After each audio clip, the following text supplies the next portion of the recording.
নমস্কার শ্রোতা বন্ধুরা, আরেকটি নতুন ভিডিওতে আপনাদের স্বাগত। হরে কৃষ্ণ নাম তো আমরা সকলেই করি। এই মহামন্ত্রের আসল অর্থ অনেকেই জানেন না। হরে, কৃষ্ণ এবং রাম, এই তিনটি শব্দ দ্বারা ১৬ নাম, ৩২ অক্ষর। হরে কৃষ্ণ, কৃষ্ণ কৃষ্ণ হরে হরে, হরে রাম, রাম রাম হরে হরে। এই মহামন্ত্র গঠিত হয়েছে। অনেকে আবার এই তিনটি শব্দের অর্থ জানেন না। আজকের এই ভিডিওতে জানব হরে, কৃষ্ণ এবং রাম এই তিনটি শব্দের অর্থ কী। চলুন তাহলে এর প্রকৃত অর্থ জেনে নেওয়া যাক। হরে কৃষ্ণ মহামন্ত্রটি তিনটি শব্দ দ্বারা গঠিত। শব্দ তিনটি হলো যথাক্রমে হরে, কৃষ্ণ এবং রাম। এবার জেনে নেওয়া যাক শব্দ তিনটি আসলে কি নির্দেশ করে। হরে শব্দটি সংস্কৃত হরা শব্দ থেকে এসেছে, যা দ্বারা ভগবানের আহ্লাদিনী শক্তি শ্রীমতী রাধারানীকে সম্বোধন করা হয়েছে। কৃষ্ণ হলেন সর্বাকর্ষক পরমেশ্বর ভগবান শ্রীকৃষ্ণ। রাম শব্দের অর্থ সর্ব আনন্দদায়ক পরমেশ্বর ভগবান। এর পুরো অর্থ হল, হে ভগবানের আহ্লাদিনী শক্তি শ্রীমতী রাধারানী, হে সর্বাকর্ষক পরমেশ্বর ভগবান শ্রীকৃষ্ণ, হে সর্ব আনন্দদায়ক ভগবান, আপনারা আমাকে আপনাদের প্রেমময়ী সেবায় নিয়োজিত করুন। রাধারানী হলেন ভগবানের পরম আনন্দময়ী শক্তি।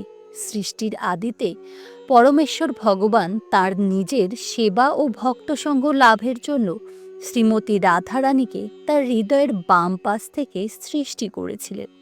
অতএব রাধারানীর অনুমতি ব্যতীত ভগবান শ্রীকৃষ্ণকে লাভ করা সম্ভব নয়। শ্রীকৃষ্ণ হলেন সমস্ত জগতের সৃষ্টিকর্তা। সব কিছু তিনিই সৃষ্টি করেছেন, কিন্তু কেউ তাকে সৃষ্টি করেনি। রাম শব্দ দ্বারা সর্ব আনন্দদায়ক শ্রীমান বলরামকে বোঝায়। কলিযুগে কৃষ্ণ নাম ব্যতীত জীব কখনোই ভগবত ধাম লাভ করতে পারে না। এবার জানব হরে কৃষ্ণ মহামন্ত্রে ১৬টি শব্দের অর্থ কী। কৃষ্ণ শব্দটি দুটি শব্দের সমন্বয়ে গঠিত, যথা কৃষ এবং ন। কৃষ শব্দের অর্থ আকর্ষণ করা এবং ন শব্দের অর্থ নাশ করা। সুতরাং কৃষ্ণ হলেন যিনি বদ্ধ জীবের জড়বন্ধন নাশ করে নিজের প্রতি তাদের আকর্ষণ করেন। রাম অর্থাৎ পরম আনন্দদায়ক। হরি শব্দটি শ্রীহরির সম্বোধন পদ। শ্রীকৃষ্ণের অপর নামই শ্রীহরি। হরি শব্দের অর্থ যিনি মুক্তি প্রদান করেন। আবার শ্রীকৃষ্ণের অন্তরঙ্গা হৃদয় হরণী শক্তি রাধারানীর আরেক নাম হরা। এই হরি শব্দের দ্বারা শ্রীহরি এবং শ্রীমতী রাধারানী উভয়কেই বোঝায়।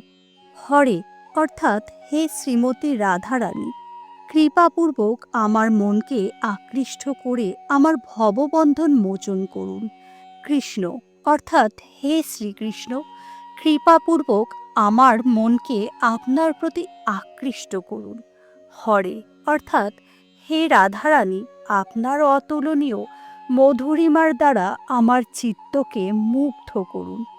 কৃষ্ণ হে কৃষ্ণ, আপনার শুদ্ধ ভক্তকৃত নাম ভজনের স্পর্শ দান করে আমার চিত্তকে শোধন করুন।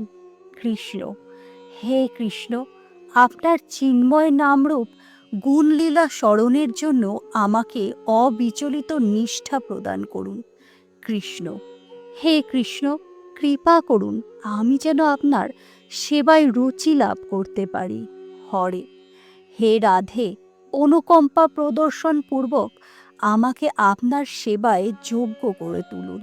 হরে হে রাধে, শ্রীকৃষ্ণের অপ্রাকৃত নামরূপ গুণলীলা আস্বাদন করার জন্য আমাকে যোগ্য করে তুলুন। হরে হে রাধে, কিভাবে আমি আপনার সেবা করতে পারবো, আমাকে তার শিক্ষা প্রদান করুন। রামও হে কৃষ্ণ, অনুগ্রহ করে আপনার এবং আপনার প্রিয়তমা রাধিকার অন্তরঙ্গ লীলা কথা শ্রবণ করার আমাকে অধিকার প্রদান করুন। হরে হে রাধিকা, আপনার প্রেমস্পদ মাধবের সাথে আপনার লীলাসমূহ আমার হৃদয়ে প্রদর্শন করুন। রামও হে কৃষ্ণ, কৃপাপূর্বক আপনার সাথে আপনার প্রিয়তমা রাধিকার লীলাসমূহ আমার হৃদয়ে প্রকাশ করুন। রামও, হে কৃষ্ণ, অনুগ্রহ করে আপনার সচিতানন্দ ঘনমধুর নামরূপ গুণলীলা পরিকর স্মরণে আমাকে নিযুক্ত করুন। রামও, হে কৃষ্ণ, কৃপা করে আমাকে আপনার সেবায় যোগ্য করে তুলে নিন। হরে, হে রাধে, আপনার একজন সেবিকা রূপে গ্রহণ করে আমাকে আপনার ইচ্ছা মতো নিয়োগ করুন। হরে, হে শ্রীমতী রাধারানী, আমি আপনার কৃপা প্রার্থনা করছি। অর্থাৎ হরে কৃষ্ণ মন্ত্র জপ দ্বারা কৃষ্ণ সেবায় নিয়োজিত করার জন্য শ্রীমতী রাধারানীর কাছে প্রার্থনা করা হয় এবং এই মন্ত্র দ্বারা চিত্ত পরিশুদ্ধ হয়ে যায় ও মুক্তি লাভ করা যায়। শুদ্ধভাবে হরে কৃষ্ণ মহামন্ত্র কীর্তনের দ্বারা মোক্ষ লাভ সম্ভব হয়। যখন আমরা শ্রীকৃষ্ণকে প্রণাম করি, এর অর্থ হলো আমাদের মধ্যেকার অহংকার, মোহ, মায়া সমস্ত কিছু ত্যাগ করে তার চরণে নিজেদেরকে নিবেদন করি। এই চিত্তকে পরিশুদ্ধ করার জন্য, অন্তরে শ্রীকৃষ্ণের দর্শন লাভের জন্য, মোক্ষ অর্জনের জন্য আমাদের এই মহামন্ত্র জপ করা উচিত। তবে যে কোনো মন্ত্র পাঠ করার সময় প্রথমে একটা সমস্যা দেখা দেয়, তা হলো নানা রকম পারিপার্শ্বিক চিন্তা সেই সময় আমাদের মস্তিষ্কে ভিড় জমাতে থাকে। ফলে মন্ত্রপাঠে স্থিরভাবে আমাদের মন বসে না। এর একটি বিশেষ কারণ আছে। দেখবেন, যখন আমরা ঝাড়ু দিয়ে ঘর পরিষ্কার করি তখন চারিদিকে ক্রমাগত ধুলো উড়তে থাকে, কিন্তু সেই ধুলো ওড়া দেখে আমরা যদি ঘর ঝাড় দেওয়া বন্ধ করে দিই তাহলে আরও ধুলো ময়লা জমতে থাকে। কিন্তু আমরা যদি প্রতিনিয়ত ঘর ঝাড় দিতে থাকি তখন এই ধুলো ময়লা ওড়া আস্তে আস্তে কমতে থাকে এবং ধুলো জমে থাকা বন্ধ হয়ে যায়। ঠিক একইভাবে যখন আমরা হরে কৃষ্ণ মহামন্ত্র জপ করি তখন মনের মধ্যে জমে থাকা নানা রকম চিন্তা ভাবনাগুলো ক্রমাগত বেরিয়ে আসতে থাকে। সেই কারণে আমাদের মন্ত্রপাঠে মন বসে না, কিন্তু অনবরত এই মন্ত্র পাঠ করতে করতে একসময় আমাদের মনের মধ্যেকার ময়লাগুলো দূর হতে থাকে। তখন কিন্তু এই মন্ত্র পাঠে আমাদের আপনা আপনি মন বসে যায়।